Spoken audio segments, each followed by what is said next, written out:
So hi everyone, it's Andrew from Hobbies Australia here, and today I want to talk about a new line that's just come in our recent Takom resupply, and this is Takom kit TK5010. Now this is a 1/72nd scale rendition of the Japanese Yamato Battleship.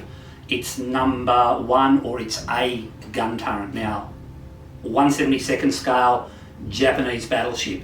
OMG. Shut up and take my money. Okay. Takom have built a reputation in recent years for producing a quality product at a realistic price. This kit certainly ticks all those boxes. Now, this is the second of their 1/72nd scale naval armament sets that we've seen. The first one earlier this year was a Russian version of the Phalanx close-in weapon system. I think it's the ZU-152, I think. I'm pretty sure I've got that wrong, so don't hang me out to dry. They then brought out the Yamato Battleship.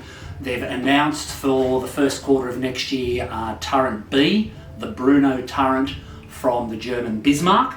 That is going to be absolutely huge. We're already taking pre-orders on that, and then in the last 48 hours they've also announced a fourth kit in their 1/72nd naval armaments set, and that is going to be an SA-7 vertical launched surface-to-air missile used on the front of Russian Soviet bloc warships. So enough about that, let's crack open the box and let's have a look at this. Okay, so firstly, fantastic artwork. Okay, look at that, it's just great, really grabs your attention. This is a big box, so it sort of gives you an indication of what to expect. Okay, and I'm going to spin that pretty quick, and Ryan's going to get upset with me because he can't keep up with it. But firstly, shows me all the sprues that are in there and photo etch. Okay, on this side of the box then have some artists' representations of the finished kit. Okay, on either end we basically have a scaled down version of what's on the front of the box. Okay, pretty straightforward. This model will be retailing in stores for around about the $87-90 mark, and I guess there's two ways of thinking on this. Firstly, you could say, gee, you know, $90, that's fairly expensive, but then you sort of look at what's in the kit and you go, yeah, maybe for what it is, it's not that expensive. So let's get a look at a few things here. So I guess once you open the box, as we've just done, the first thing that jumps out to you is this. Okay, this is the turret shell. 2 pieces. Okay, you then all of a sudden realise just how big this model's going to be. Okay, so there's the turret base. And as you can see there, it's slotted. So this is going to be interesting. Let's see what else is in the box. So this is Takom's rendition of the deck, okay, with the mounting for the gun. Okay, so as you can see, some fairly large attachment points there for the sprue, but that's all right. We'll cut those out. That'll then be covered. We'll put the gun turret in, and that then obviously makes it totally movable. Now, as you can see, firstly the turret ring is offset. Okay, great. And then if we have a look here at how the deck planking, okay, we're running at an angle. So, you know, you can really make this a very animated scene. I think this is exceptionally well done. When I got this in the shipment, I raced home that night. I got the one out that I had and scrubbed all the parts and started playing around with it just to see how well this kit's going to go. Now, the instruction booklet, and that's exactly what it is, a booklet, gives a little bit of a rundown on the Yamato gun turret, 18-inch guns. They would be a fairly awesome thing to come up against. It's interesting enough that the Yamato never actually fought in a battleship-to-battleship engagement during the Second World War. It sunk, I think, from memory, an American destroyer and an American escort carrier. But still, to be on the receiving end of a broadside from one of these things would have been absolutely terrifying. Read before assembly instructions, fairly straightforward now in the hobby. Parts layout, and then we get into the construction. Okay, we start on the deck. We've got hatches to put on, we've got clean up to do, we've got some attention to detail on the turret ring, really, really nice. We then actually start on the turret itself, getting that ready, viewfinders for the sides of the turrets, etc, etc. And as we can see, it all starts to come together fairly quickly, fairly straightforward. Lots of attention to detail using photo etch. We'll show you the photo etch sheet in a moment. But for a 1/72nd scale rendition of a Japanese battleship gun turret, wow, boys and girls, wow. What a terrible time to be a modeller with some of the subject content that is coming out and is available to us now. We could only dream about this 15, 20 years ago. We could only dream about this 5 years ago, maybe even 2 years ago. But the advances in technology, we're just seeing so much quality product coming to market.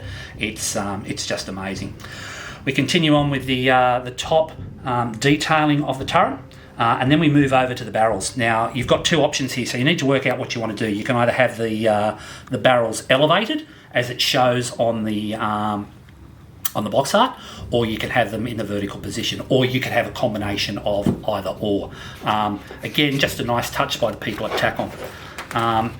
Bang, there it is, 12 steps to build this, and away you go from there. Your colour paint out, call-outs are there.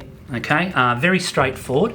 They're showing the ammo range of paint, but look, you know, there's that many different sets out there from different manufacturers, from the likes of Vallejo, from Tamiya, from Humbrol, from Scale Model Supply.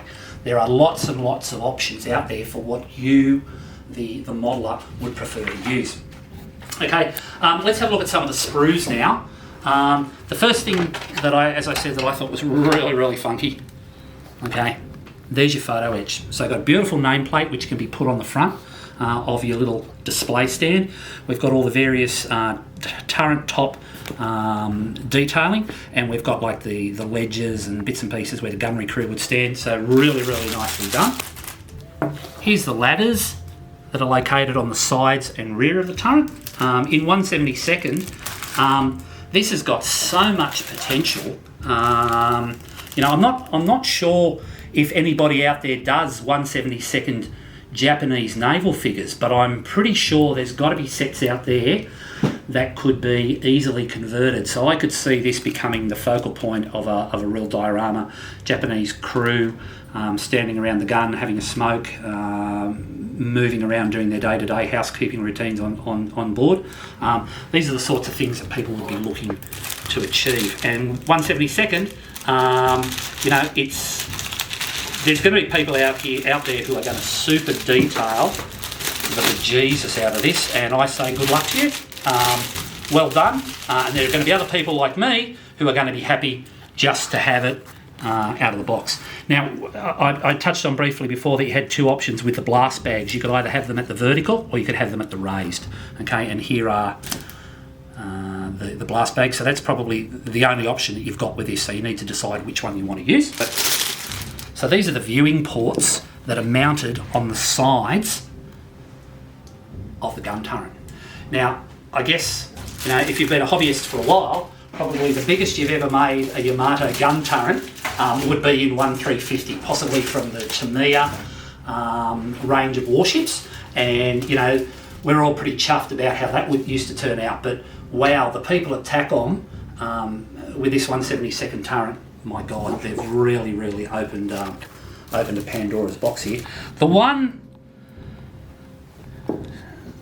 set of sprues that I really wanted to show to you. So these here are the wire stanchions, or the steel stanchions that are mounted on top of the gun turret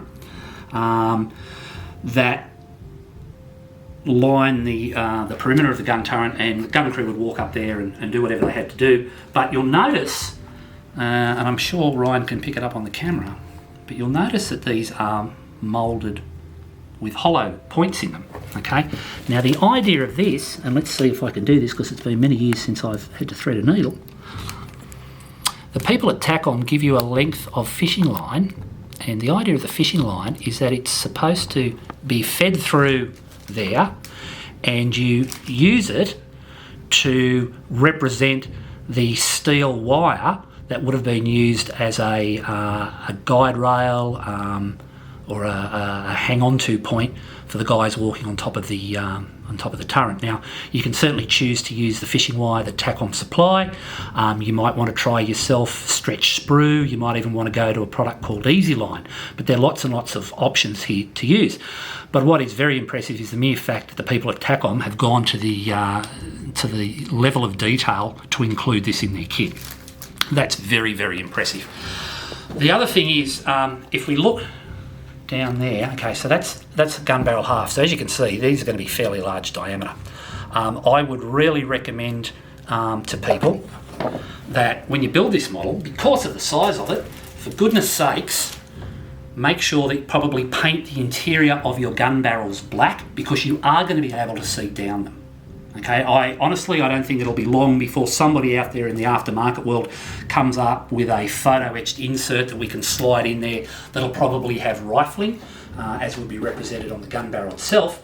But this is a big gun. Okay, this is a big barrel. So firstly, we need to worry about what's going to be seen from the inside, and secondly, we need to make sure that we do all the right things to get rid of any seam lines.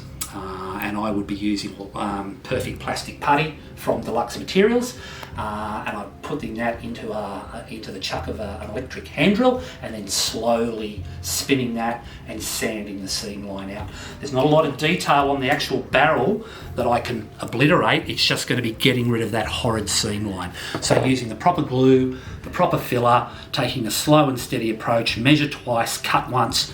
This is going to look absolutely brilliant. Okay, so thank you very much for your time. As always, please press that button down below, like, subscribe, tell us what we're doing right, tell us what we're doing wrong. This video will come out between the Christmas New Year period. At that time, we should also be getting ready to ship the Zvezda C130H Hercules with Australian markings, and the paint set that we've been able to arrange through Scott Taylor at Scale Model Supply. So lots and lots of good, exciting things happening. You know, the good thing about this industry is, you know, it's Christmas time, yeah, but in our industry, Christmas comes pretty much every time an order arrives in Australia, because there's lots and lots of good stuff in there. So guys, as always, take care. Thank you very, very much for your time and your support. And we'll see you soon here at Hobbies Australia. Show us your kids.